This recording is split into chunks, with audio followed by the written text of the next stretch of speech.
Hi, this is your girl Sassy coming with you with a review from Netflix of the movie Bird Box. Now, Bird Box was a very intriguing movie that just recently was released on Netflix, and it's very exciting. It has very suspenseful moments in the movie, and right now what they're doing is kind of comparison to, they've even gone to say it was Quiet Place too. But the movies have a lot of similarities, but also a lot of differences, and I wanted to go over just a review of the movie and also just the comparison of the similarities between both of the movies.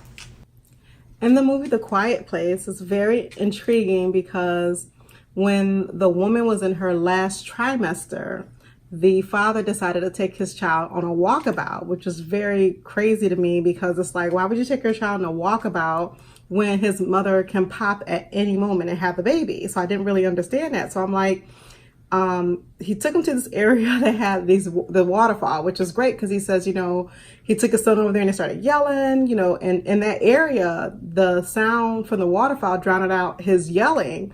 And in my thought process, I'm like, okay, you have this area where it drowns out sound. Like, how about build you a house near that waterfall so that when you're, trying to deal with these monsters or have to deal with these monsters, the waterfalls drowns out all your sound.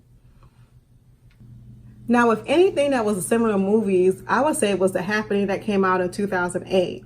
And with that movie, it had a lot to do with the vegetation actually attacking the humans because of all the pollution and things they were doing and how they were, killing the trees and things like that. But to me, that had more similarities to Bird Box than Quiet Place. Because in The Happening, the vegetation was actually spreading the whatever it was through the trees like seeds. And when the people came in contact with whatever the air or whatever, they had this glazed look over their eyes and they would do the same thing as far as self-mutilate, suicide, or kill themselves brutally, like really, really bad. Now, the million-dollar question is, what was the monster that was infecting everybody? Now, everybody wants to know what it is and everybody had their reason. And in the beginning of the movie, the one character, he described the monster through some mythological being as some type of demon, through a folklore or mythology with different cultures having several different names. But one of the things when I was thinking about it, they talked about, or in the movie, they depicted the people that were in the psychiatric hospitals and how they weren't affected by seeing what everybody else was seeing. If anything, it enhanced what they were seeing or enhanced their abilities and powers, and they weren't affected by it at all. And if you think about it, the people in the psychic wards, they were either depressed, they had schizophrenia, bipolar, and whatever. So to me, when you kind of sit down and think about it, it's depression.